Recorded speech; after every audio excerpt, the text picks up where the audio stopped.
Okay, we're going to get started. Have your attention, please. I'm going to put my phone on vibrate, so maybe you guys can do the same if you have a phone on you. Mute it or put it on vibrate. Thank you for coming to tonight's Folks, starting right the meeting now. Thank you. Tower Grove South Neighborhood Meeting sponsored by the Block Captains. Is there anyone here for the first time? Yeah, and your name? Okay. Anyone else here for the first time? Robin. Okay, and I'm sorry, I forgot to say, tell us the street or the block and street you live on. 42 July. Okay, On 42. all right, very good. Anyone else here for the first time? Okay, and your name and block? 4100 block of Arsenal. Okay, I'm great. Jeanette. Hey, you. Very good. Anyone else? All right. Well, welcome and thanks for coming to tonight's meeting. We're going to have a variety of speakers. Each will speak for about 5 or 10 minutes, and then our featured speaker will go a little longer than that.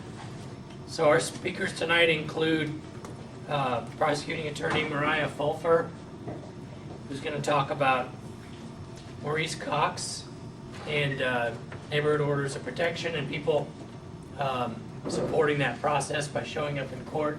Christian Herman of our steering committee is going to piggyback on that topic immediately thereafter. Alderman Joe Vollmer from the 10th Ward is going to talk for a few minutes about an update of what's going on in the ward and the plans for the Kings Highway Bridge and any questions you might have regarding the 10th Ward. Maddie's going to talk for just a couple of minutes about the changes that have obviously taken place already at the local Harvest Grocery expansion and relocation. And then our resident master gardener, Peggy Holting, will talk immediately after John Carroll speaks from Tower Grove Park. Peggy's going to talk about gardening in Tower Grove South. She's going to talk about planning your garden area, using raised garden beds versus gardening in the ground, how to build raised beds, what soil and mix to use in your beds, where to place your beds for the best outcome, and other questions and tips and tricks for gardening in the neighborhood. We do have new neighbor welcome packets. That's these green folders up here. So if you are a block captain and you have a new resident that's arrived on your block recently and you'd like to welcome them, the packet is full of information regarding the neighborhood and the city and city services, and as a way to introduce yourself to them as an ambassador for the block and for the neighborhood. So feel free to take a welcome packet if you have a new neighbor on your block. The only stipulation is that some have the 15th Ward Alderwoman's picture on the Good Neighbor Guide inside, and some have the 10th Ward Alderman picture on the Good Neighbor Guide inside. So if you do take a new neighbor welcome packet, be sure you take the right one for your ward, although the information isn't any different inside the Good Neighbor Guide. It's just the cover is different based on who the alderperson is.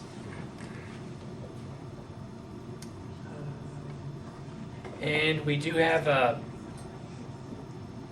50-50 that we're doing at the front table, and we'll draw at the end of the meeting.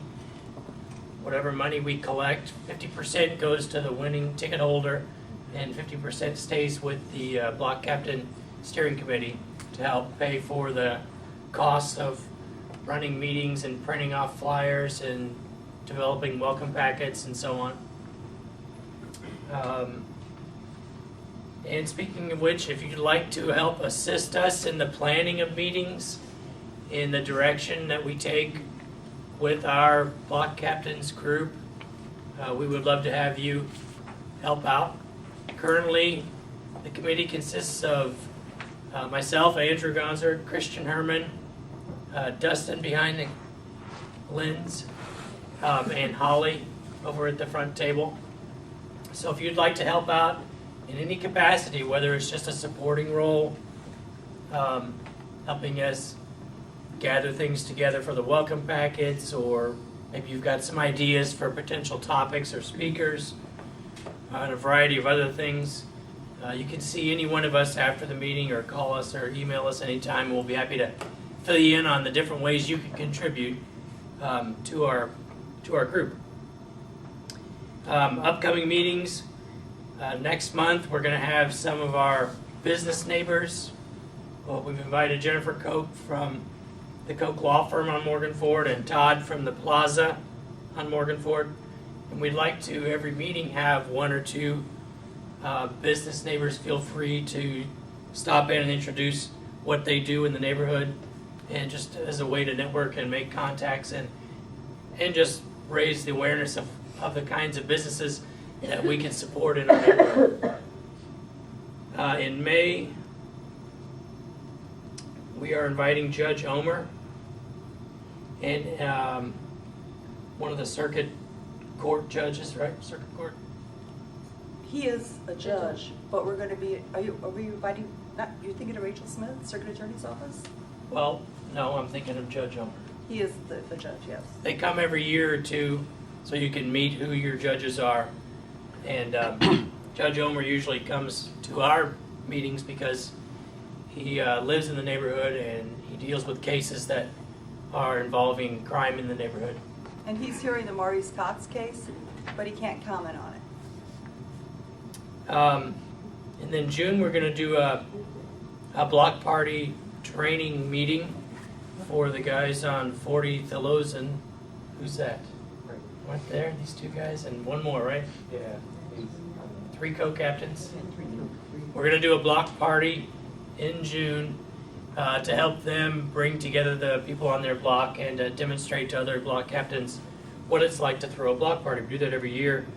And this year in June it's going to be on 4000 block of Thelozin. So our first guest speaker, Mariah Fulfar, would you like to come on up? Sure. Hi, everybody. My name is Mariah Fulfer. I am a prosecutor for the city of St. Louis. Basically what that means is my office prosecutes all state-level felonies and misdemeanors that have happened in the city, which includes your neighborhood. As a prosecutor in that office, I'm sure if you guys have ever served jury duty, I'm assuming you've been on a criminal case at one point in time. We always have to get up there and talk, so that's who we are. I'm here at the request of Christian and others in the neighborhood. I handled a case a while back. It was a co-defendant burglary, multi-count burglary first that happened pretty much exclusively in your neighborhood and a bit in Tower Grove East. Through Christian and other people, several of your community, members of your community, came to what was ultimately the plea hearing for these individuals, Maurice Cox and Adrian English. And several people from the community spoke, some sent letters, things like that. That is something that our office prizes. Oftentimes, defendants plead guilty, and we don't have anybody in the courtroom. It was nice. There was about 15 people that came in. There were 2 older women that came in, and they told the judge why they didn't believe that this particular defendant deserved probation. Ultimately, the judge did give him probation, but I think that it was very important that the neighborhood members came. And it's important for a lot of reasons. One, most judges don't know what goes on in your neighborhoods. And a lot of these crimes seem as though they could be faceless, victimless crimes, but really they're not. Drug crimes, any sort of crimes, it impacts the people that live in those neighborhoods. And I think it's important for judges to hear about that and to hear from people that live near and around there. So I have a packet, actually, that Rachel gave me about what exactly everybody can do. Now, one of the things I talked about was victim impact statements. I have a copy of kind of an example, and I can give it to Christian, or I can pass it around, whatever makes you guys happy, about kind of the things that you can write in your letter. We try to steer you away from yelling at the judge, saying, I know that sometimes that might be what you want to do, but it never really goes well when that happens. Be concrete in what you want to say, but no name calling, things like that. You guys are all adults, so I think we can handle that. You can also don't insult the defendants or particular defense attorneys. None of that needs to be in there. Really, it's just saying how this has impacted you, that you live in the neighborhood, and kind of what you think should happen. Now, granted,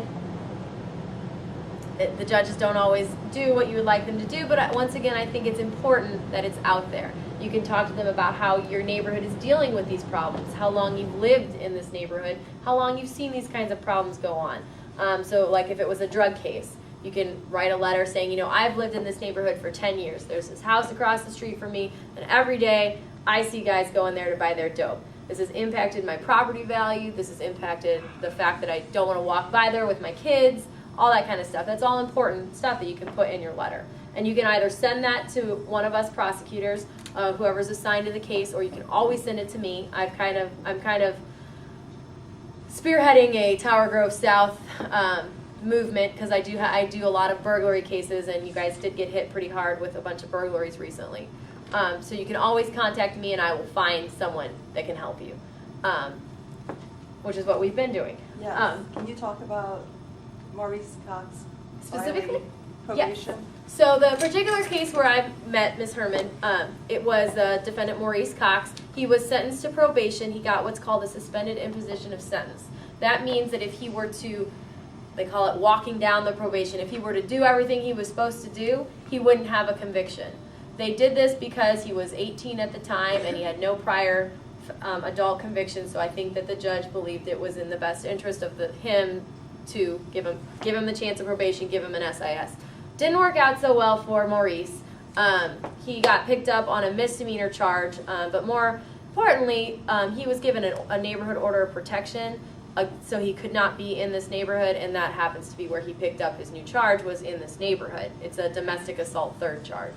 So what we're going to do is I've asked the judge to have a probation revocation hearing. What that means is that the probation officer will come in, I'll be there, the defendant will be there, and he'll probably need to find himself an attorney. I'm assuming he can either apply for a public defender or he can hire private counsel, and we can have a hearing on how this gentleman has not abided by the conditions of his probation. One, he wasn't allowed to be in the neighborhood, and two, he's not supposed to violate any laws. That's kind of the big one for being on probation. I would ask if anyone is available. It is set on May 27th, and once again, if you would like to come, that would be wonderful. I think that Judge Omer did get to see a large showing at his plea and got to hear a large amount of people say how it impacted their neighborhood and their community. This was about 20 counts of burglaries. Most of them occurred when someone was home. Lots of cars were stolen, things like that, and it really impacted the community. And I think it was very important that the judge heard all that. I think it will be just as important that the judge hears it again. So if anyone would like to come, feel free to email me. Christian has my email address. You can just let me know that you're going to come. And anytime, if you ever want to come to a hearing, is when you get into the courtroom, generally the side by the jury box is the state side. And if you find a prosecutor in there, tell them that you're there as a neighborhood person and that you would like to speak to the prosecutor, and we'll come over and chat with you for a little bit. Other than that, just so you know, as neighborhood organization, as anybody in a neighborhood, you have the right to go into a courtroom. So if you would like to come to a trial, if you'd like to come watch a trial for an incident that happens in your neighborhood, that's fine. Generally, if you could email us or let one of us know, that way we can be sure to acknowledge you so you're not kind of lost. If you'd like to come to a plea, like what the neighborhood people did, they came to when Maurice Cox pled guilty. Sometimes judges allow you to speak, some judges do not. Some judges prefer letters. Some judges do, like I said, they do allow you to speak out loud. Another thing that you can be present for is bond settings. When someone is arrested, they're generally given a bond. If it's a lower level crime, it's a lower bond. Murders, higher bonds. Lots of things are taken into account. What kind of a bond someone gets, prior convictions, age, severity of crime, things like that. If someone has a bond set and he hires an attorney, or gets an attorney, and he wants to say that that bond is too high, he can have what's called a bond reduction hearing. And members of the neighborhood have asked me if they could come to those, and that is something that you can come to. That is one thing that is very important for judges to hear if they're about to lower a bond, is whether or not the people who have to live around these people want them to be out. Now, once again, some judges prefer letter writing, some judges prefer, do allow you to speak out loud. Just let the prosecutors know, and that way we can make sure that someone pays attention to you. Do you have anything else that you'd like me to elaborate on, or does anyone have any questions? I do. Okay. Anybody else? Yes. In the back. If we go to these hearings, are we expected to participate, or are we allowed to participate? Are we asked questions? Are we asked for opinions?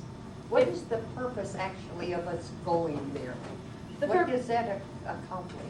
Well, the purpose of going there is that some judges do allow you to speak if you'd like to speak and say how that incident has impacted you, how it's impacted your neighborhood. Some people don't want to speak. Some people, it's hard for some people to get up in front of groups, but often it's the showing. It's the large amount of people that are coming in support, the solidarity that are supporting, we don't want this to go on in our neighborhood. And that has an impact too. Okay, so it's an impression you're making, Yeah. hopefully. Hopefully. Yeah, okay, okay. Was that, I understand, yes, that answers my question, thank you. and sir? No, I was. Oh, you're, okay. And Christian, yes ma'am. Okay, so Maurice Cox was supposed to be wearing a monitoring device.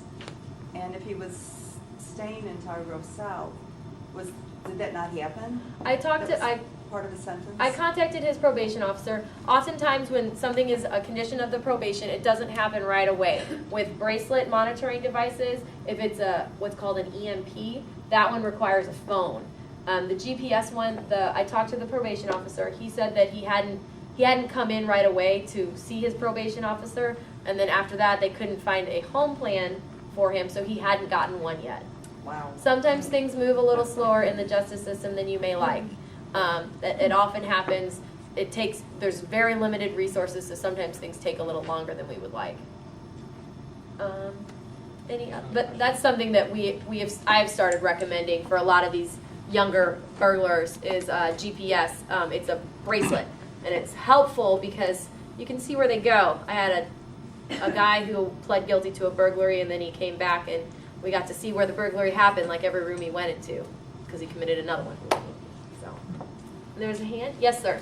Two quick questions. Are there any updates on Adrian English, second co-defendant? He has not violated his probation. He seems to be doing okay on probation, which is what, the judge was hopeful for, that they were young kids and that maybe that was, just a stupid young kid mistake. So he has not done any violations on his probation yet.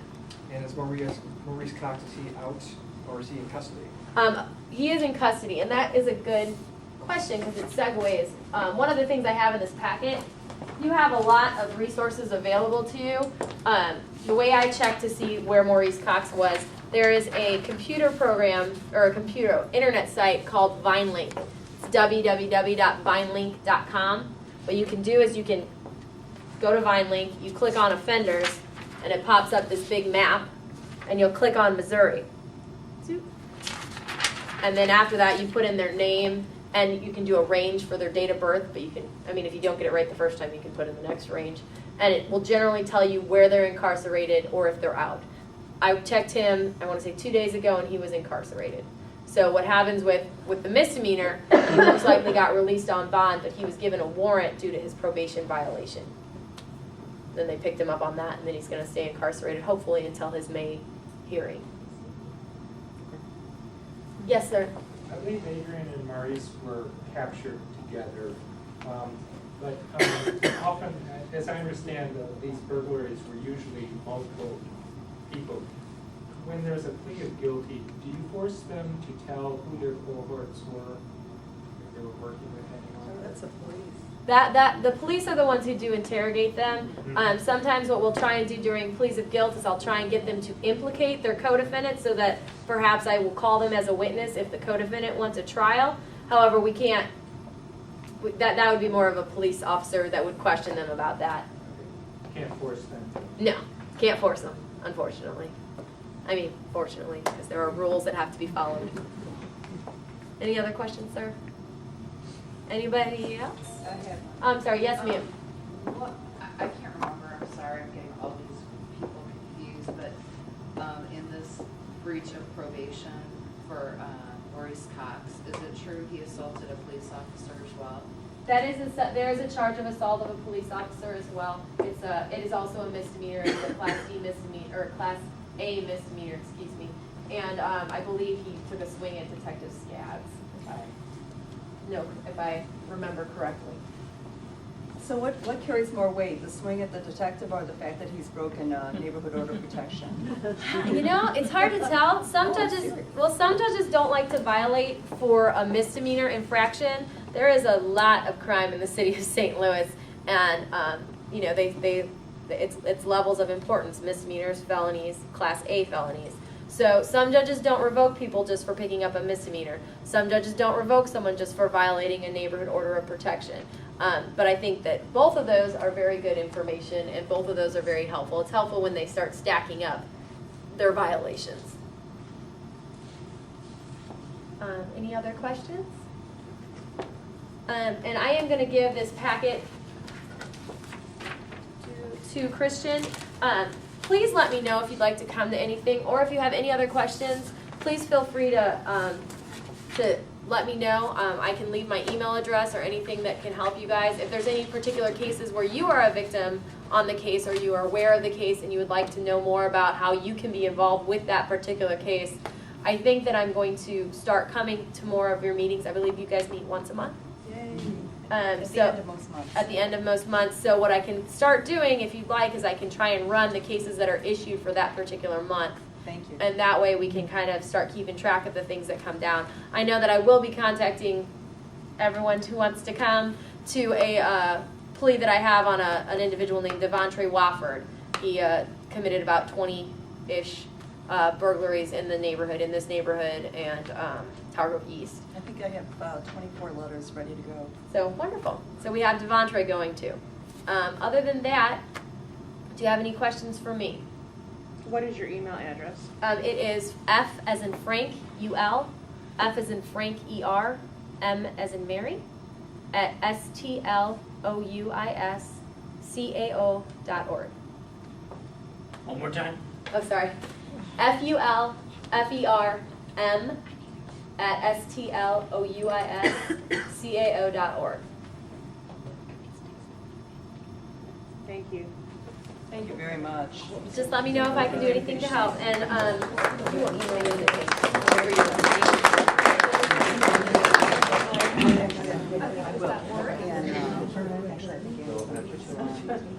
Our email list, Brad. Wonderful. We have the guidelines. Wonderful. Coming by. Thank you. If anyone's interested in going to this date for Maurice Cox, you can talk to me after the meeting, because we're forming a committee and we're going to take turns going to court. We want to make a huge impact on the judge on this particular case. And now, Alderman Joe Vollmer from the 10th Ward. How many 10th Ward people do we have here?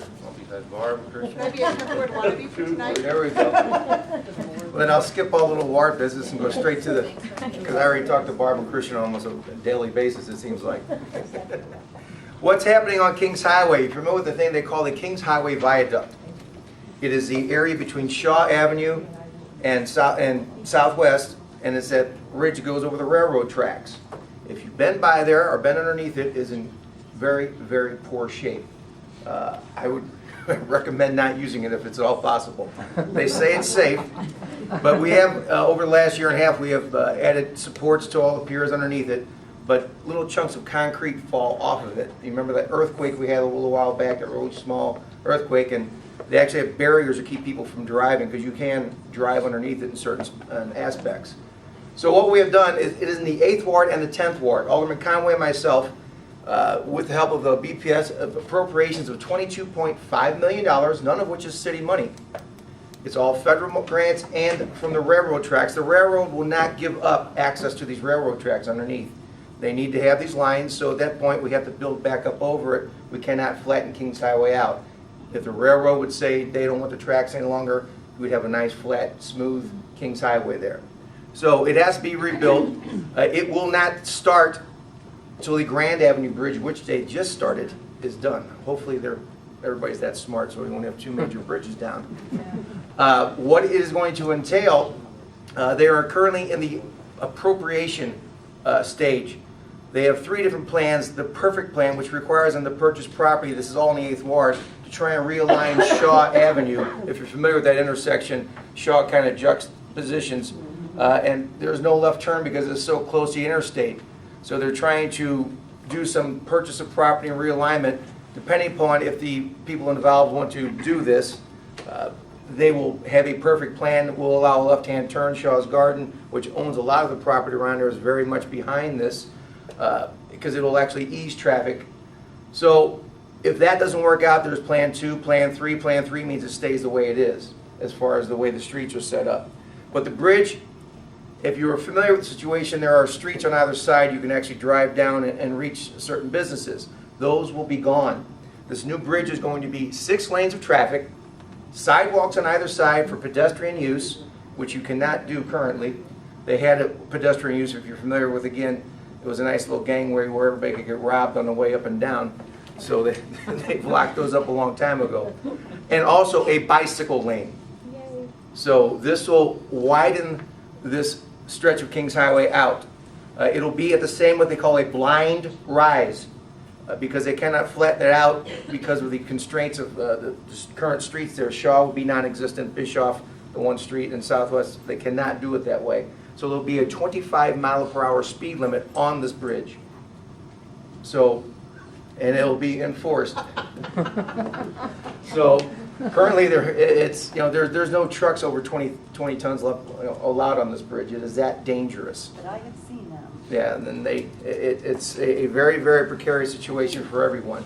Rerouting of traffic is going to be a major headache because you're going to take McCree down to Vandeventer, and Vandeventer, which has been narrowed through the Great Streets program that they're doing there, Right. is going to take you back up the South Kings Highway.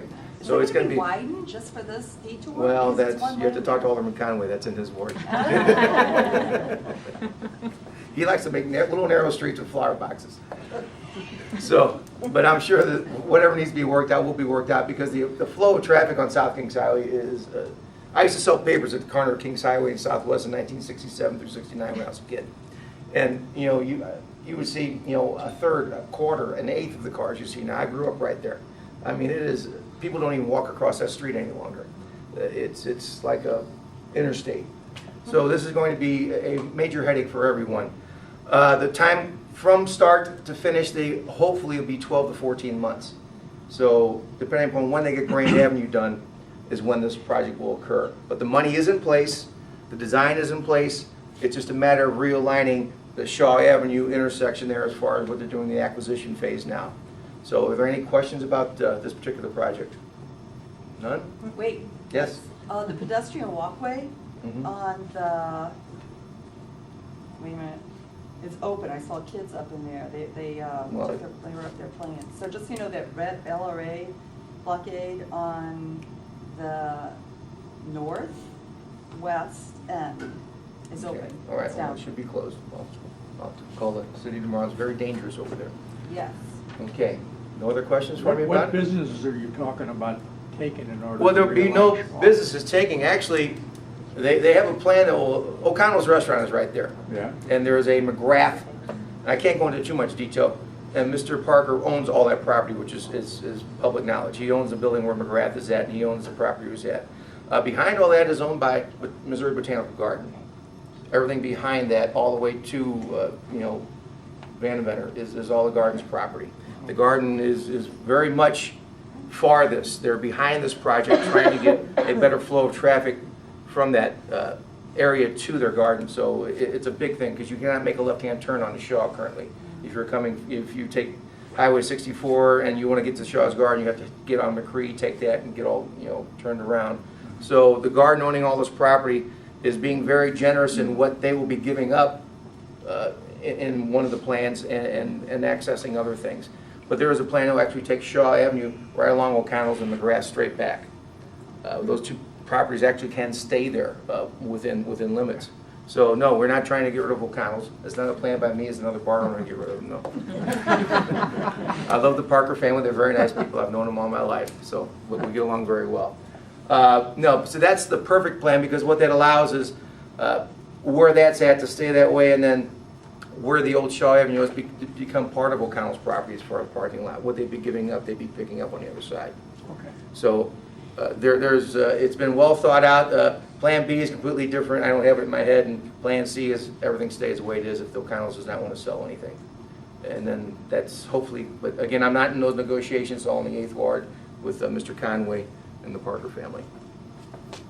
Any other questions? That's too simple. Anything All right. anything on Morganford? On Margaret Ford? Yeah, well, no, you said that, you're in touch with Christian and everything, but about the businesses? Businesses are doing very well. In fact, I had a group of 20 people, we hit them all this Saturday night in the snowstorm, which was a lot of fun. How many businesses is it that opened with your assistance on Morganford? In Margaret Ford, since the last 8 years, we have 16 new businesses there. If you folks were here 8 years ago. Thank you. When I first took office, they asked me what I want to do with Margaret Ford. I said, can we just start with a fire at one end and the other end, and we'll start all over? Because the only business there that had just opened was Grove Furnishings. Everything else was completely not. We had a Family Dollar store robbed on a weekly basis that closed up and then almost became a mosque, which I have nothing against the Muslim religion, but we needed businesses there, so we found a way to keep that zone so they could not move in, and things have been working well. Local Harvest, which is now moved into the 15th ward of the grocery store, but they still have their cafe in my ward. But I love all that. It's great. It's one of my places. I can't wait till when people come to St. Louis, where do we go? Try Margaret Ford. It's just a wonderful little strip, and all the shop owners and bar owners have really. Stella Blues is just reopened. I don't know if you guys have been in there, but it's beautiful in there. He painted it, fixed it up very nice. I highly recommend drinking on Margaret Ford and eating on Margaret Ford, shopping on Margaret Ford. Any other questions? None. I thank you for your time, and I thank you for the privilege to represent you folks. Thank you very much. Okay, along those lines, Maddie, would you like to tell us what's going on with Local Harvest? Yes, thanks.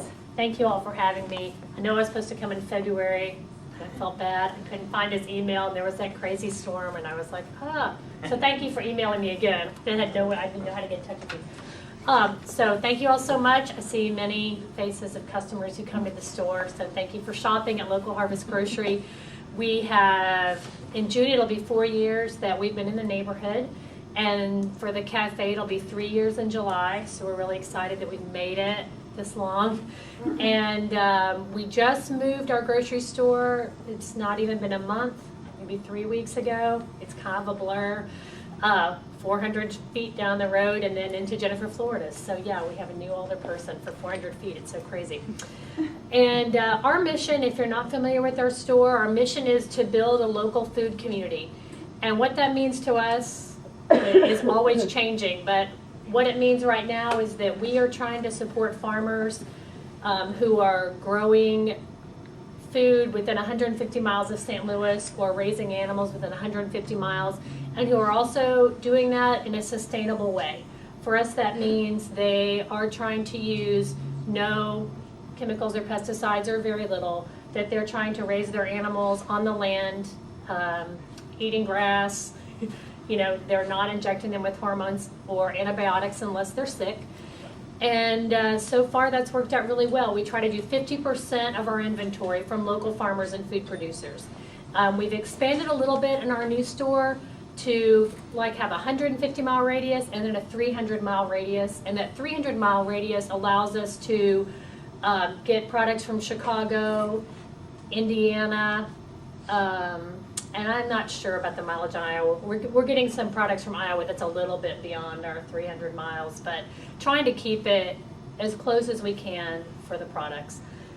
We've had a really, really wonderful few weeks in our new store, so please feel free to come by. I'm going to leave a few brochures. Our address is wrong on here now. We have not reprinted yet. We're going to try to use these up. But we're at the corner. We're on Morgan Ford, right behind the bike shop, very near the corner of Morgan Ford and Arsenal. And then there's a few cards here as well. I'm trying to think what else I want to tell you. Our cafe is closed today and tomorrow.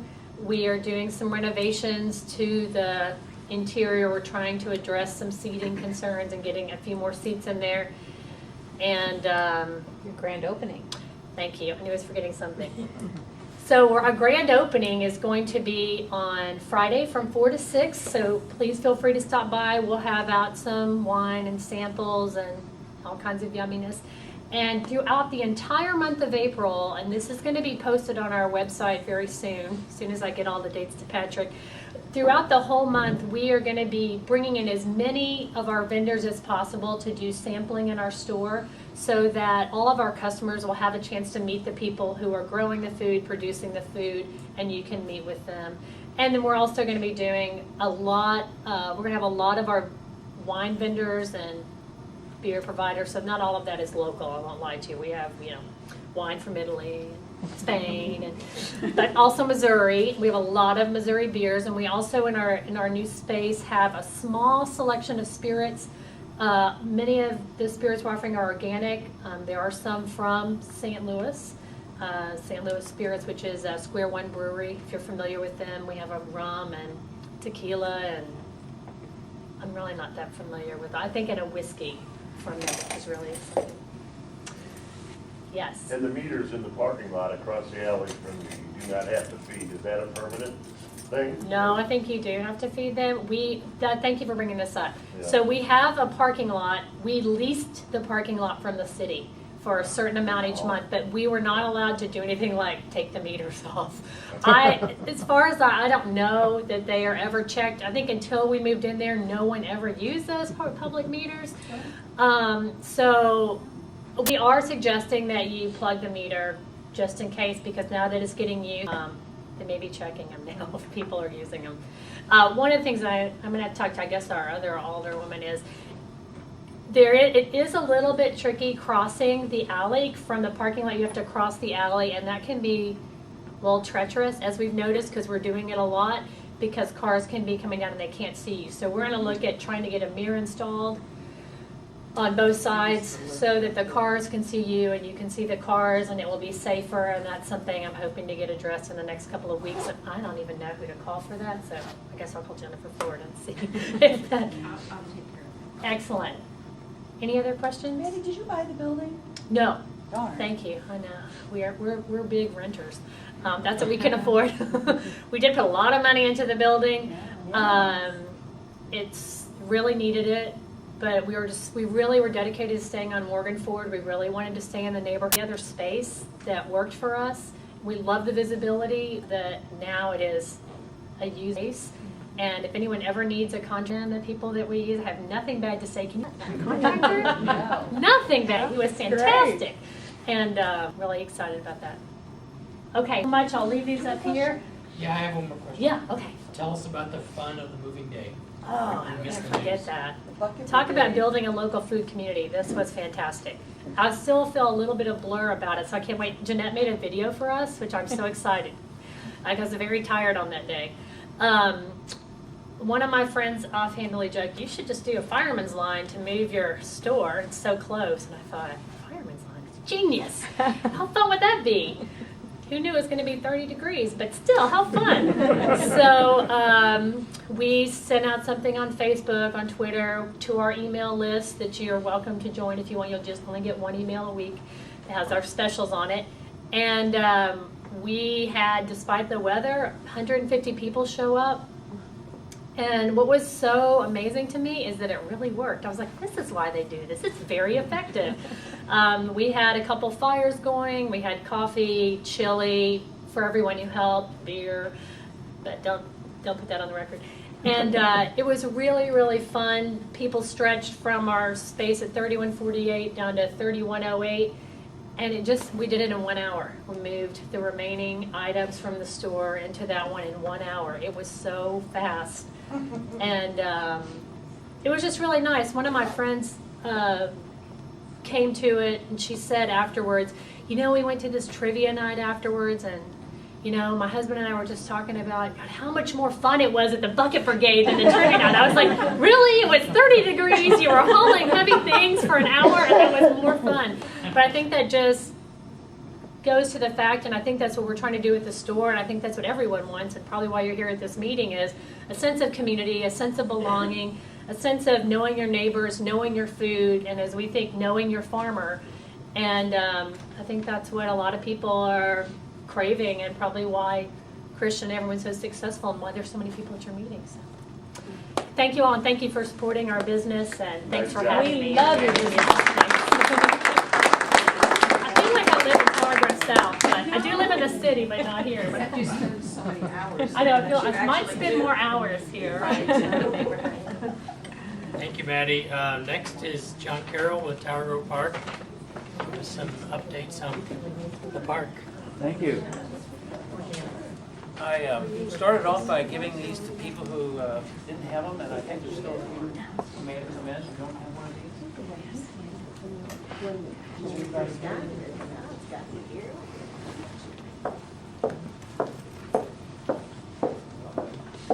Hello.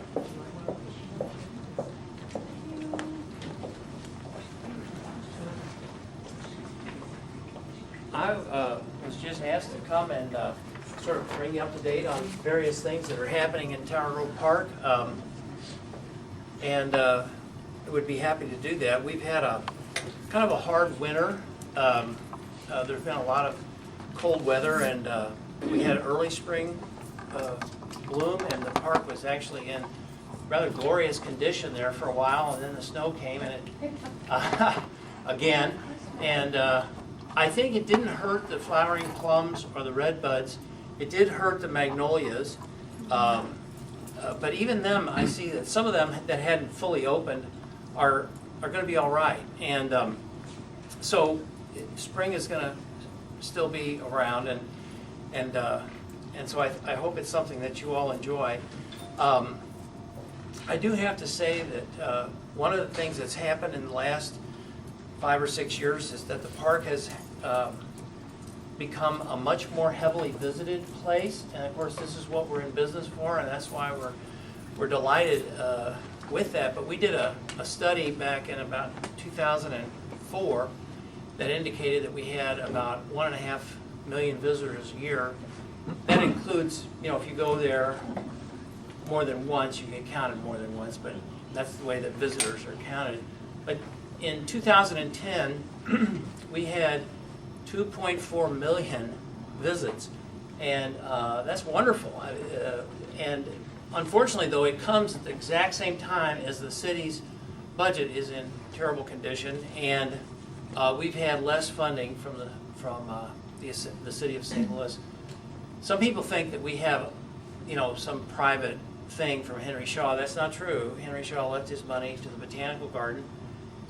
He left Tower Grove Park in the financial support of the city, and the city's annual appropriation to the park has dwindled, and they're talking about cutting it even more. What we are trying to do to make up for that loss is to, first of all, be more efficient, and also to raise money from donors, and many people are very generous with the park, and we're really grateful for that. We also have a stream of income that comes in from our fees and tennis court fees and reservation fees of various kinds. Cafe Madeline on Sunday, we get a small percentage of that, and athletic field fees. And it's you put them all together, and we're going to survive.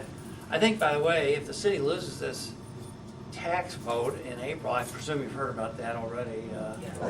I mean, I can agree that that's kind of an unpleasant tax in a way, but if you don't have a solution to the problem before you take that away, I think it's irresponsible. So I think they ought to keep it. If they got a better idea, let's hear it. But anyway, I hope that source of fund is not taken away from the city. That would really be a tragedy. But we're doing the best we can, and I hope that you enjoy it. It's obvious that people are using the park, and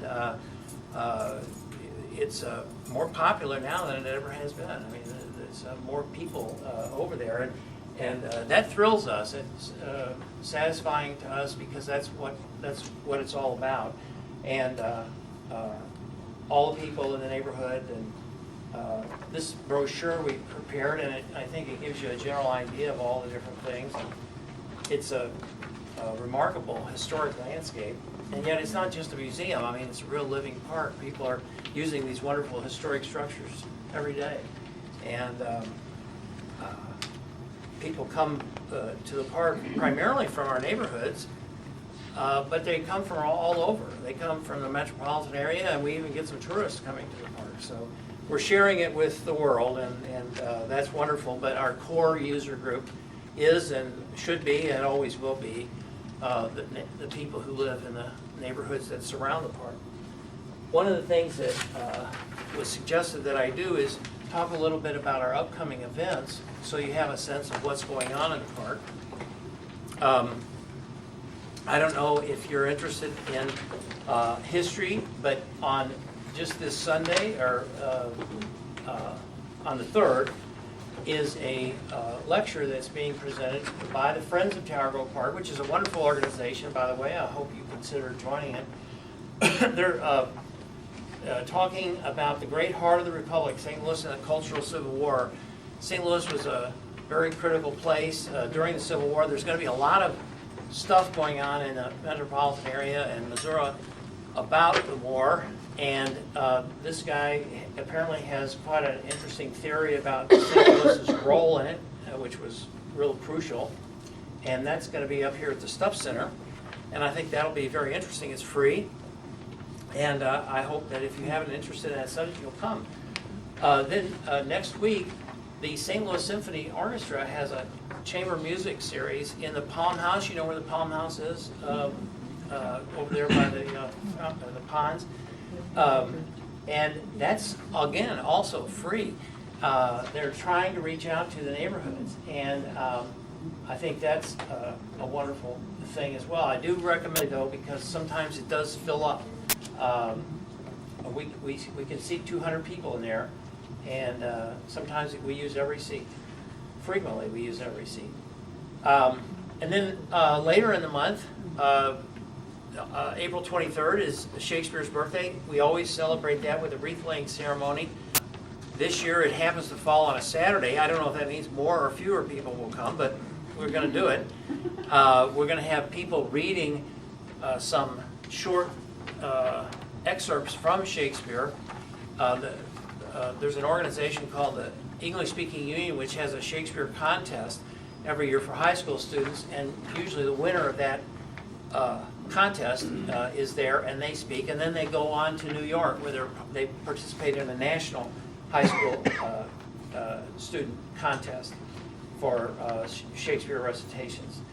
And a couple of times St. Louis high school students have won that. And then I don't know what you're going to do for Easter, but if you have an interest in a wonderful, wonderful buffet, the Palm House has a great Easter brunch, and it's called Cafe Madeline. It's every day, but the special Easter brunch is on Easter, of course. But you need reservations for that. And then in May we start. It's been very popular. The Muckamucks, their parents died, and in memory of their parents, they left the park in order to this is about 4 or 5 years ago, redo the fountains in front of the pool pavilion, and it's been very popular. And these little pop jets come up, and that the beautiful urn and the fountain. It's a much more user-friendly sort of fountain than what we had there before, and that starts in May. The wading pool itself doesn't start until June, but we start the fountain going in May. And if it's really warm, kids go out and enjoy the fountain, even though it's the pool itself the wading pool itself is not filled. And we've been talking about this wonderful market that actually started 6 years with the farmers market in the park, and that is going still, and it's been a wonderful success. That starts in May 7th, on May 7th, and that's every Saturday morning from 8:30 to 12:30. Then in May 8th we have our Mother's Day brunch, just like Easter. It's a reservation type of a thing. We have movies on Saturday nights through the summer. That's going to be fun and easy to get to, free also, of course. And then our Compton, on May 30th, on Memorial Day, we have our Compton Heights Concert Band plays. Again, no charge, 3 o'clock on that Monday. And then the wading pool finally starts in June. And I think that's enough. That'll get us through to the summer. But there's a lot of stuff going on, and we think the park is going to survive this difficult recession. I think the whole city of St. Louis will survive if they just give us a chance. And I think it's part of what makes our neighborhood a wonderful place, and so are the neighborhoods that surround it. I've often said over the years that if the neighborhoods go down, we're going to go down with you.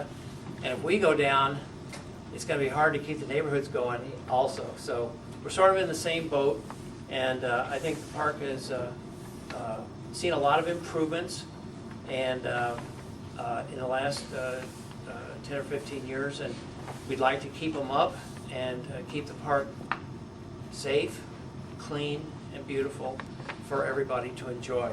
And that's our goal, and just let us know if there's anything that we can do. Oh, by the way, if you're a bird watcher, there's kind of been some big news in the park. I don't know if you know what a great horned owl is, but it's a huge bird. And we have a pair of those nesting in the park, and the baby owls have hatched, and they're out at the edge of their nest, and they're fledging their wings, and they're creating a lot of interest among the bird watchers. So if you want to know, we don't advertise it too widely because they're very, kind of easy to frighten and scare. But if you're interested in that, we'd be happy to tell you where you can go and look at them. I don't know if you saw the Sunday Post, by the way. They had a interesting photograph of our carriage. We have a horse, a wonderful horse, named Jimmy Joe. He's a Clydesdale, and he pulls our carriage. And we give, rides to people. And they had a beautiful picture of Jimmy Joe on the main drive through the middle of the park with this couple, and they were going to have a beautiful spring wedding day ride, and they're in the middle of the snow. But from what I understand, it was so beautiful. It was, they loved it. I mean, it was great. And so it's just, you got to take advantage of whatever weather happens to you when you're out in the park. But anyway, I understand they had a wonderful experience. So that's what it's there for. It's for you to have a wonderful experience, you and your family and friends. So, what is your opinion of the Center Cross Drive? Do you think that's good for the park in terms of all the traffic that uses it, like a thoroughfare? What do you think about that? Well, that's a good question.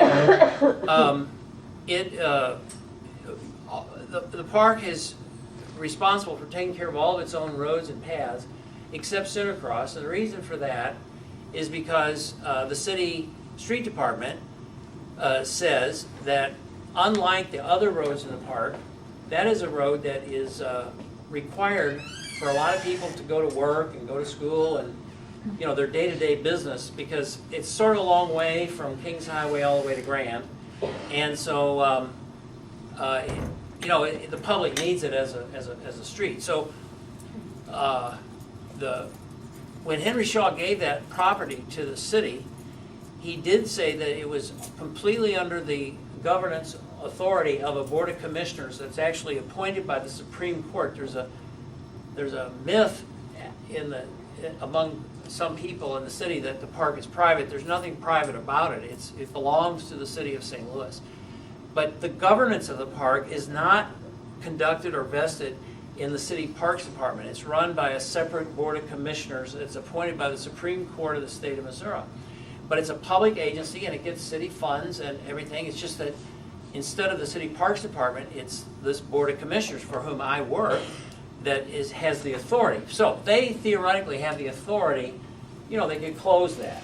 In fact, originally I think they did close it when that gatehouse at Arsenal was lived in, and they would get up in the morning and open the gate, and at night they'd close the gate.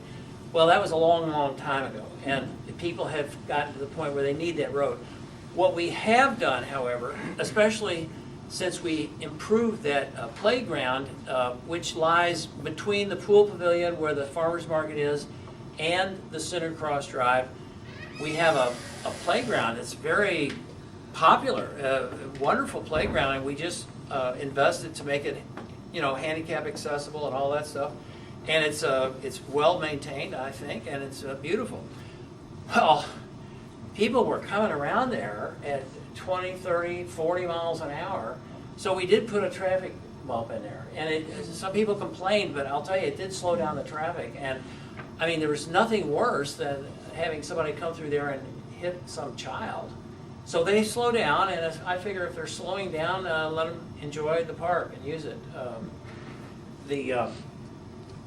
We just pruned the roses in there. It was a nice thing, and I think that area looks nicer. The magnolia blossoms did get frosted. They're not going to be as pretty in that, but they were very beautiful for about a week. Hey, you know what? All pleasure is fleeting, right? I mean, people say, oh, you shouldn't plant those, they always freeze. Well, no, you should, you know, leave your office and go out and look at them while they're blooming. Because even if they do, even if they don't freeze, they're not going to last forever. You have to go out and enjoy them. And so that's the way my philosophy is. Let them bloom and enjoy, and then we'll take what comes in the next season. And that's a long answer to your question. I mean, we do recognize that the public has to get around, but I just want them to go slow enough that they don't hurt the children or run over the kids who are also using the park. John, can I have a book? Yeah. Thank you. Any other questions? Yes, sir. I just have one. Have you ever seen the lake there, right there by Roger, when it rains real heavy? There's like a lake down in there. It's terrible. It is. That is bad. We've looked for a way to drain that thing. It's real funny because the park can get dry as a bone in the summer. I mean, just it's dry. Do you all know what Tower Road Park really is? It's a prairie. Somebody gave me a wonderful book recently. It's about this whole area. Apparently was originally sinkholes, open prairie, and they actually mined coal in this area 100 years ago, or maybe more recently. But in that book, they were explaining this. Somebody had grown up, and they wrote this book about 1930, but when they were little kids, they had grown up, and they remember when all this area was open ground, and I mean, it had been built up by the time they wrote the book, but you know, in the 1860s and 70s, it was open ground, and a lot of it, I mean, the reason it's prairie is that it's got a prairie soil about this deep, and then below that is a hard clay pan, and it doesn't drain. And so wherever these swales were, you know, this little it would just be, every spring it was like a marsh. Yeah. And he said there were frogs and everything else out in those swales. And I guess that if it was just left to itself, it would still be that way. That's one of the reasons why some of our trees, when we have a windstorm, our trees tend to go down because their roots can't go deeper than that clay pan. But I mean, it's still beautiful. We can still make a great park out of it. But there are just issues like that, you know. That Is there more in that park like that? You know, where it has a lot there are a couple of swales. Because that's really bad there. Yeah. You know, it rains really heavy. But other than that, I mean, I just wonder how safe it is for people walking in there. And, you know. What I'm thinking is that maybe we can just drill some kind of a hole or something down below that clay pan, and it could drain that way. But I'm not an engineer. I don't really know for sure. I just wonder if you're familiar with it. Oh no, we know it. Yeah. It always leaves mud on the sidewalk. I noticed a few months back, there was a company putting conduits or some pipe work under the ground there in the park between, you know, up and down, and I noticed them over on Magnolia too, and on Arsenal. What's that all about? Boy, they took them their sweet time, didn't it? I mean, what that was Ameren said that we had some electric service lines that were like 75 years old, and they were constantly shorting out, and they said the only way this can be fixed, we're going to have to put a new breaker box in and blah, blah, blah. And the reason it didn't have Ameren is I found out they sub to the smaller companies.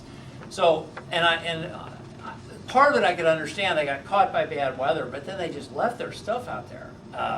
It seemed like for a couple months. So it's new power lines going in. It's new power lines and new breaker box over near the tennis center. Okay.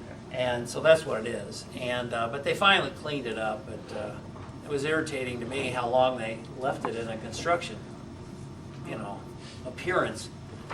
I tell our staff we're sort of in the appearance business. I mean, that's part of what people get out of the park is the beauty of it. So if it doesn't look pretty, it's not serving its basic function for people. We've been planting a lot of new trees. We've been taking out a lot of these old dead trees that fall down and are done. And there's this wonderful lady who has decided she really wants us to have a full, rich flora, diverse collection of trees, and she's been making funds available to us to replace, some of these sweet gums and silver maples when they die. We don't kill them, but if they die, we don't replace them with another one. We replace them with dogwoods and redwoods, and it really, I think the park anybody who's been here for a while would agree that over the last 10 or 15 years, the park has had a more beautiful collection of trees, and it really looks nicer, and that's because of our donors. The city hasn't been able to give us those kind of funds, but I think it has improved the appearance, and hopefully it's made the whole neighborhood a nicer place to live. That's part of what we're here for. Yes, ma'am. Have you ever, has the committee or anyone ever given thought to putting which I guess would be too expensive, a plaque or a sign or something showing the age of the trees in the park? I walk in the park almost every day, and I've often wondered some of those trees, how old they are. Like when they were planted. We do have about 50 trees that we think were planted by Henry Shaw. We used to have 100, but a lot of those. Do you remember the great storm of July 2006? Oh, yeah. Wasn't that something? That took down 600 trees. We were a federal disaster. I don't know if you know, but remember FEMA was all over the place. And actually, FEMA had a bad reputation at that time because of Katrina, but our experience with them was pretty good. I thought they did a pretty good job.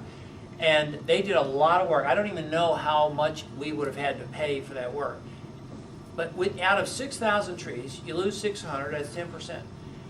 Believe it or not, but by the time they were done, it actually, I think the park looked better because some of the trees were too thick, and they had been planted in such a way that I think they were intended to be thinned out, and it never happened.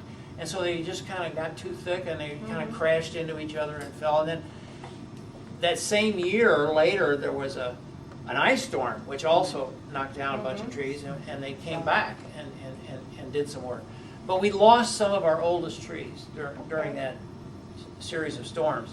But I think what you have there is a good idea. But remember, none of our trees are ancient trees like you would have in Cronlet Park or Forest Park. Oh, okay, that's what I was curious Yeah, about. because this was a prairie. It was open ground. Okay. It was, Henry Shaw bought it from French farmers who had farmed it as pasture and hayland and even cropland. And because it was originally a prairie, the French called it the Prairie des Noyers. And there are different translations of what that means, but anyway, that's what they called it. And so this was a park that was built out of a prairie, not carved out of a forest. Okay. A little bit different. Okay. I was just curious as to Yeah. really the age of some of them. Well, we have a couple of trees that go back to Henry Shaw, so that's getting pretty good. We're going to have our 150th anniversary in 2018, and we want to have a big celebration then. Yeah. Try and get in shape for that. Well, I didn't mean to take this much of your time, but thank you so much. John, I just had one question. I don't know if you all saw that newspaper article last week in the Post about the gang influence in St. Louis, and in Tiger Grove Park there was a gang collection. Well, it wasn't in the park, but it was near the park. Yeah, can you address it? Has there been any influence in the park that you've noticed, like graffiti or crime or anything at all, assaults? Occasionally we get some graffiti on benches and walls, but our policy is to take that graffiti off right away. And that, the police say, is the most effective thing we can do to stop graffiti, is because of the fact that if they can't use it to communicate with each other, it sort of takes away the incentive to do it. and so they go someplace else. So our policy is to just keep it clean. And generally, you won't see graffiti. If you do, let me know, but generally you won't see graffiti in the park for more than 24 or 48 hours. And that has pretty much, now that graffiti, I guess it's from gangs, but that map made it look like we were in a war zone. Yeah, it did. And, but I don't know, I don't think so. I mean, we don't see evidence of it. I mean, maybe they go through the park, but I mean, you know, we don't, there's no shootings or anything like that. Thank you. Yeah. Okay, well, thanks so much.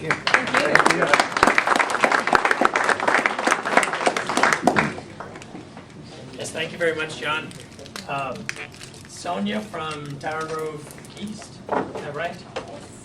Is going to tell us about their experience with mobile patrol.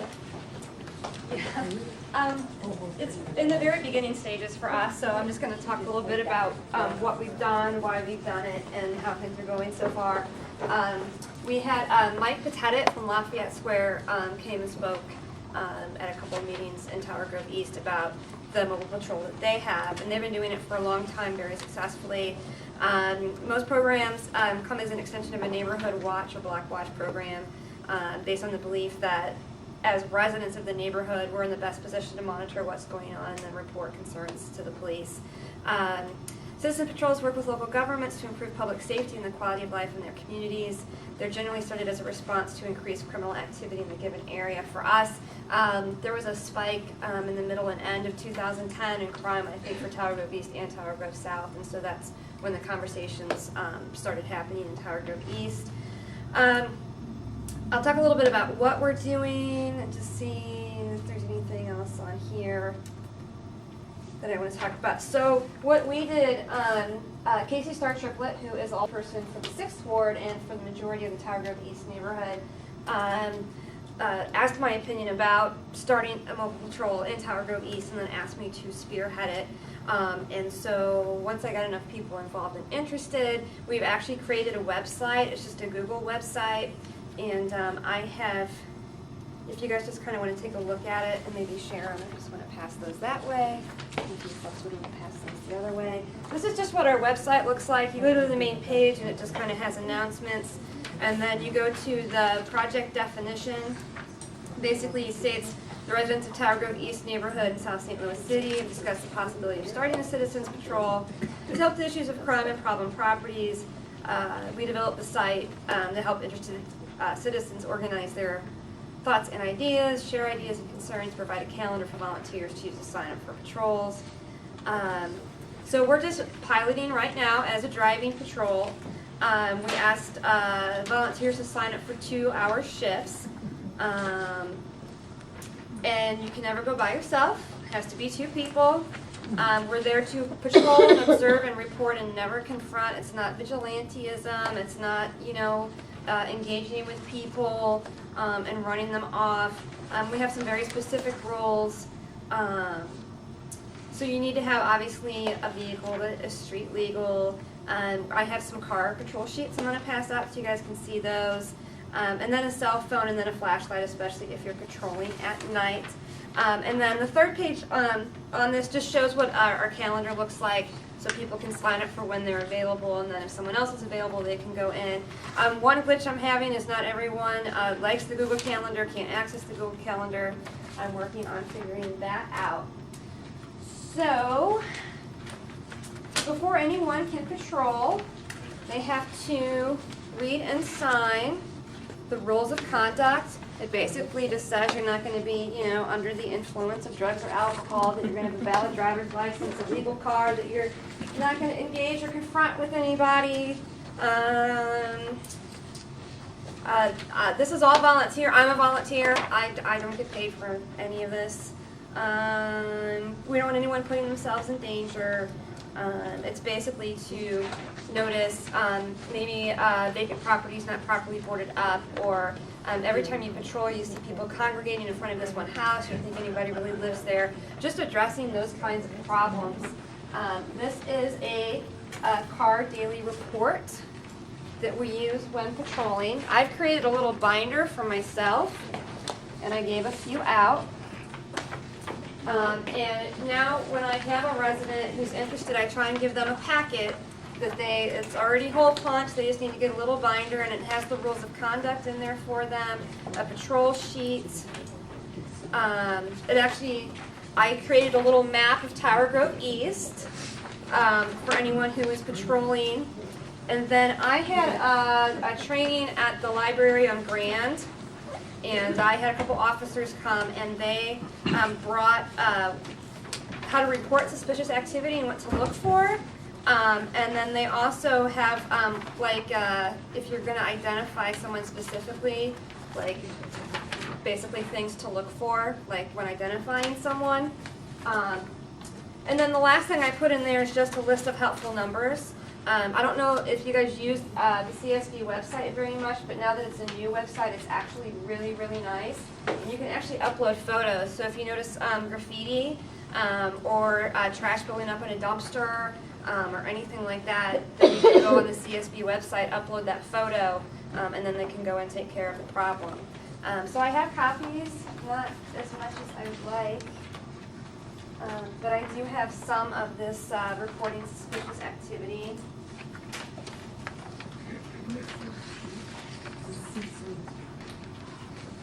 And there's 2 pages, so maybe I'll just start them both over here. Sure, you go on to Carl over there. He's our point person right now. Carl? Yes. Hi, Carl. Hi. So there are 2 pages. You guys are interested. One of each, and I will run this over to Carl. I'm sorry, I didn't get the first one. About like coverage wise, like how often do you guys? Well, you know, it's something I'm still working on. Again, I kind of took this on when Casey Star Triplet asked me to, and then I have had the support of my neighborhood association. But then at the same time, it's like, Sonia, what's going on with the Citizens Patrol, and when are we going to get this going? And, you know, people writing me and getting on my case, and, you know, I work full-time, you know, I'm one individual person. So right now the challenge I am having is getting people to sign up. So now that I have the website, I have the calendar, I have the information, it's getting people to sign up and go out. Ideally, I'd love to see patrols happening 2 to 3 times a week. And so that's my ultimate goal. And so now I am, you know, sending out an email just saying, please sign up for patrols, please sign up for patrols, really trying to work out the glitches with the Google Calendar. I still can't figure out, like, if you have to have a Google account to use Google Calendars. I don't know. How many people are participating? I've had, like, close to 40 people say they want to volunteer and be involved in doing this. And I'm thinking, like, once the weather really turns nice, and we have a lot more activity going on in the neighborhood, that a lot more people are going to be like, okay, yes, we really need to get out there. And that's really what it's about. I started, I've been a deputy juvenile officer in the county working in delinquency for 12 years. So when I first moved to Tower Grove East, I just started it off being very proactive in my own block. Who are my neighbors?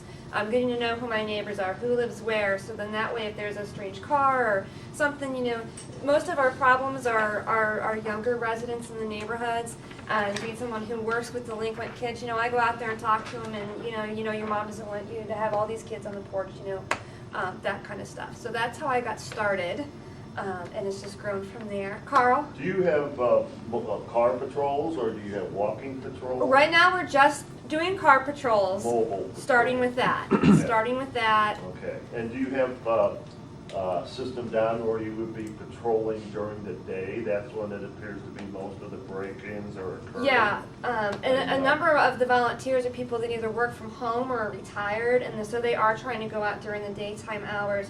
The other thing I found, you know, Casey's been really, really supportive of this. And I signed up for a patrol and no one signed up with me, and it was like a Saturday afternoon, and so I just sent an email and I was like, does anyone want to go with me? And Casey said, well, I'll take an hour and I'll go with you. And it was a Saturday afternoon, and one thing, you know, we were able to notice was just graffiti, just here and there, you know, that you could just report and get it cleaned up and get it taken care of, you know, which may be a minor thing, but still, it makes the neighborhood nicer when you don't have that graffiti all over the vacant buildings, you know. So, so obviously trying to hit all the best times, you know, daytime, nighttime, just kind of whenever people are available. Honestly, it is all volunteer. No one's, you know, the payback is that you're giving to your community so the community gives back to you. Yes, Other Carl? than signing that sheet, is there a formal training that the people that kind of run it have to go through? with the You know, police? I have had one session where the police were there and they gave me a lot of this information. I know that they just had a neighborhood watch training over in Lafayette Square area that I was not able to attend. I think it was in February, like the end of We February. missed that one, we didn't know about it, you know. Yeah. Officer Calabro will do a neighborhood watch training for you. He will, will you ask him? Yes. I got his number. And that's one of the next things I was gonna say. Like, I never make it to my neighborhood association meeting because it's on Tuesdays, and I always have something I'm doing on a Tuesday night. But I go to the Weed and Seed meeting. That's once a month on Thursdays. That's the entire 3rd District.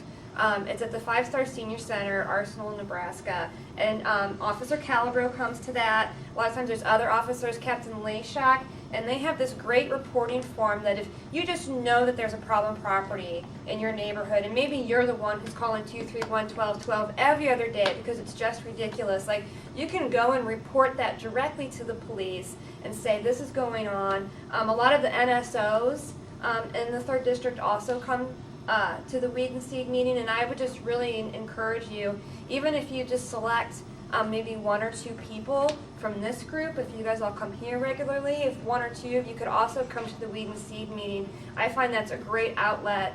When are they? Yeah, what is Weed and Seed? It is the Community Outreach Anti-Crime Weed and Seed meeting that is, I think it's the second Thursday of the month. So even though Targrove South is no weed and seed. No, you guys are part of it. You guys are part of Okay. 3rd District. They have a table and a plaque for Tower Grove Right. South. We're just not a weed and We seed. is graduated. If there's the graduated program, and Tower Grove East was a part of Weed and Seed. Tower Grove South never had a Weed and Seed, but you can have a table there.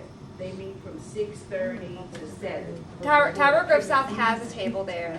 And the next one is April, whatever that Thursday is, the 14th maybe.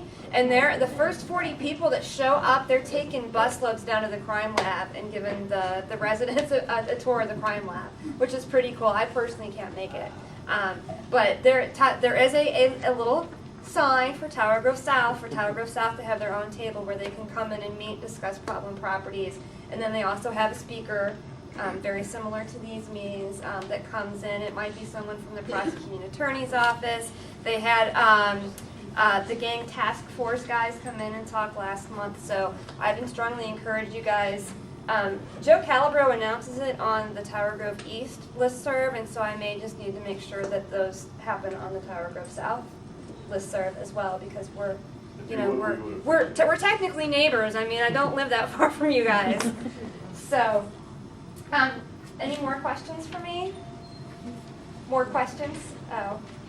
Thanks, Sonia, we really appreciate it. I wish I had, like more information, but I'm just one person who's doing her best to give to the community. There's 2 of these, 2 of these. So, but, if they know you're out there watching them, they're less likely to do whatever it is you don't want them to do. And that's what I found in my own block. They know that anything happens on my block, and it's not even just me. There's like 4 of us that are like outside on our cell phones calling the police. Have you posted any additional signs regarding the neighborhood watch program or mobile patrol, just announcing that that's what you're doing? No, I try to. Tower Grove East has a new website, so I try and announce it on there, and then we have a listserv, and I try and announce it on there. But no visible signs on the streets or anything? No. You can get no. card magnets, though, that you can peel off that say mobile patrol. You can buy The thing those is we online. really don't want to identify ourselves, though, because we're talking about our personal vehicles. Right. So. Like something on lampposts, things like that, just announcing that there is something like this in effect. I know that Casey wanted to get flyers passed out. I again am a volunteer. I don't know how motivated I am to spend money on having flyers made up. But if Casey wants to do it, I'm all for that. But But I know Casey's talked about having flyers made up and passed out so that more people do know about it. So I'm just doing my best, volunteering my time, trying to help my own neighborhood. And a lot of it is because I've been working in juvenile delinquency for a long time, so I understand crime and its cycle and all of those things. Any other questions for me? Thank you. Thank you. Okay. Thanks a lot. I would really encourage people to try and come to those Weed and Seed meetings because I really do think they're helpful. Leave the extras you want. Okay. You can take them with you. Go. Okay. I'm going to organize it real quick and I'll see. Okay, Peggy. All right. Peggy Holting is going to talk to us about gardening in Tower Grove South. All right, first of all, we don't have a whole lot of time, so we're going to have to make this really fast. And I wanted to say I'm not a master gardener, but I do have a certificate in horticulture. I've been working in the industry for about 10 years, and I'm crazy about gardening. I'm a plant nerd, and I love vegetable gardening. We have about 15 raised beds in our backyard, and I just got to tell you, who vegetable gardens here? And who's interested this year in starting a vegetable garden? It's really very rewarding. It's a wonderful thing to do. I like raised bed gardening, and that's what I'm going to talk about tonight. And does everybody understand what a raised bed garden is? It's basically a container that you're planting in above the ground. And why do you think we would want to do this? You want to do it because you have complete control over everything that's in it. You don't have to take the soil that was given to you. Somebody mentioned, John mentioned we mined coal, we made bricks in our backyards. That's not exactly the best soil in the world. Clay soil is good, it's got a lot of good properties, but if you can take soil and just kind of create it yourself, put it in a box, there's no weed seeds in it, you're never walking on it, and it never gets compacted. And that's really, really key if you know anything about plant roots and how they grow through the soil and how they take up moisture. When you're tromping around on your grass or your gardens, you're compacting the soil and the roots can't get to the oxygen and all of the nutrients that they want. So that's why raised gardening is so great. It's also really good on your back and your body. And as I get older, I'm finding it's much harder to lean over. And on some of our beds, my husband is actually putting another row on so that, we're getting down to, I only have to reach this far now. But you know what? It really makes a difference. That 12 inches is a big reach for your back and your arm, and just to make your life easier when you're gardening. And after you get your raised beds built and installed, your maintenance is going to be a lot less on the, you're going to have less weeds. It's just going to be easier to take care of. So let's talk a little bit about what you want to do if you're thinking about doing a raised bed garden. The first thing you need to ask yourself is, do you have enough sun in your yard? And you want to figure out where you're going to situate this bed. And the bed can be really small. It can be made out of wood. It can be made out of stones. I've heard about people piling up straw bales and filling the center with soil. You can use trash bags. I've seen people grow potatoes in trash bags. You can buy beautiful decorative planters and put them around your yard and grow a tomato or a pepper or potatoes or something in those planters. So there's lots of different materials. One of the cheapest things is just to go up to Home Depot and buy some lumber. And you might want to use treated lumber. It's kind of questionable, but the new treated lumber doesn't have arsenic in it, so it's fine. You can also get the recycled pot, the plastic, that kind of thing. You can go to Sam's Club and buy a kit. And I saw Big Lots was advertising one for $25 too. Sam's, buy this kit, buy some potting soil, throw it on the ground, fill it up, stop at the botanical garden, get some seeds, and you are in business in a very quick amount of time. It's that easy. Now you can also make this very complicated. If you want to really take it to a high level and have it be very fancy, and you can dig a trench and put rock down and you can remove the soil and you can till the soil up that you're putting. You can do all that. It's wonderful, but you don't have to do it.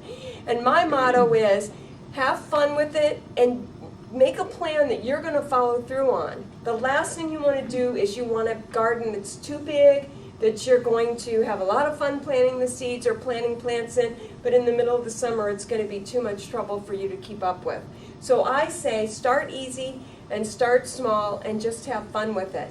And the gal from Local Harvest was talking about know your farmer. I mean, you can be your own farmer.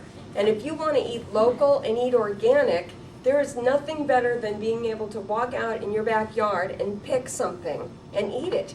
And you know what I do is I try to focus in on the things that are either more expensive, like heirloom tomatoes, or something I want to eat a lot of, or what about herbs? You know, you pay $3 and $4 for these little tiny packets of rosemary or basil or tarragon when you need some tarragon for this obscure recipe that you're making.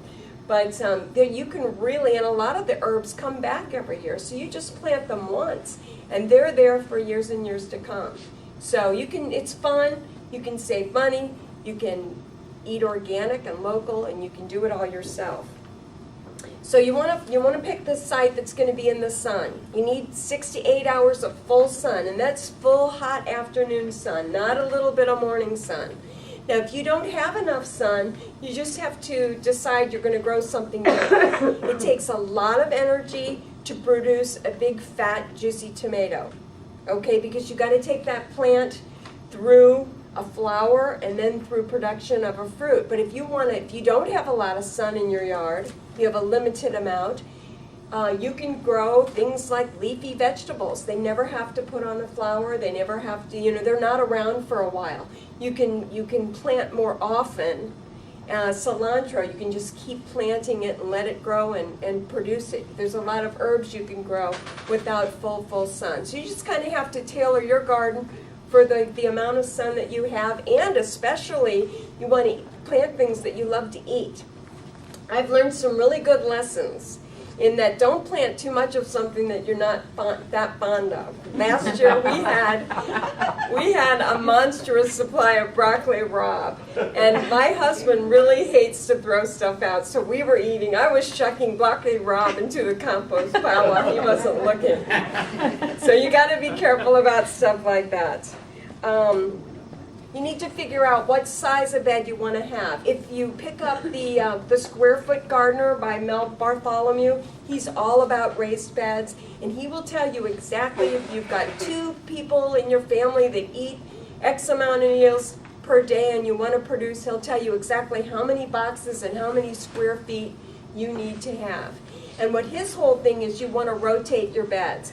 You're going to have a bed where you start out with your radishes and your celery, not celery, haven't figured out how to grow that yet, spinach and lettuce and cool season crops. Then you're going to rotate in the summer to the heat-loving peppers and zucchinis and eggplants and tomatoes and that kind of thing. And then if you're real savvy, you can switch again and do another round of the cool season crops. We use some of our boxes for cooler season crops, and then we dedicate some to the hot season, and some of them just kind of sit and don't have anything in them. In the fall, I got a really great deal on some tulip bulbs, and I took a couple of the boxes and I just threw a bunch of tulip bulbs in. It was so easy just sitting on the edge of my box, planting my tulip bulbs. I didn't even have to get out a shovel and planted them, and they're coming up, and it's really fun. Okay, the next thing you need to do, let's say we're going to go to Home Depot, we're going to do a 4x4 box. You don't want it any wider than 4 feet because you need to reach across it without walking into it. So no wider than 4 feet, but it can be as long as you want. And that's probably going to be based on what kind of lumber you have or how much you want to spend or what size your area is. You can always do a couple of 4x4 boxes, which is nice because you can access them from all the way around. That makes it easier to weed, to water, to do all of that.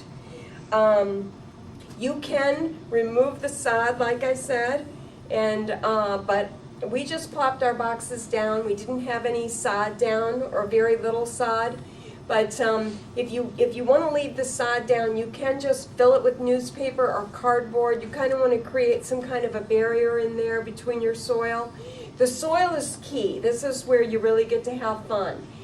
The best thing you can put in there is really just a regular potting mix that you buy that you would use in a container. Not a garden soil or not soil out of your backyard. You can use those things, but really you're going to get the best drainage, and that's another reason why we love raised beds, because they drain so easy. And think about that right now in March. My soil is so soggy and wet outside, but my raised beds are really starting to dry out and warm up because they're up above the ground, and gravity just pulls the water out of them. So they're going to be ready for planting way earlier than other areas in my yard. Where would you get container potting mix in bulk quantities for something as large as a sizable raised garden? Well, you can buy some pretty big bags of it, or you can make it yourself, which is what my husband did. We got a recipe from this Square Foot Gardening book. You get a great big huge bag of vermiculite. You use 1/3 vermiculite, 1/3 peat moss, and 1/3 compost. So you can buy all that stuff in bags, and you just lay out a great big tarp, you dump it on there, and you mix it up. You spray it down with water so you don't get a lot of dust, but you can do that if you want. But basically, that's what potting mix is made out of, peat moss. If you want to use peat moss because it's not sustainable, you can, find another kind of mix. Most of our beds have good old, St. Louis City dirt in there. But we found that is really heavy. And we've been mixing, each season we kind of mix in compost or vermiculite or potting mix into those beds. Because it can be expensive.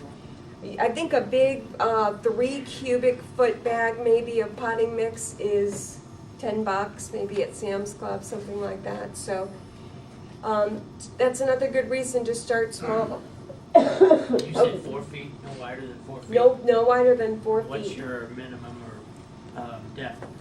Height. Well, minimum is 6 inches, but if you're going to do this, just go ahead and make it 10 or 12 inches because it really makes it so much nicer. 6 inches doesn't give you a whole lot of room for root growth.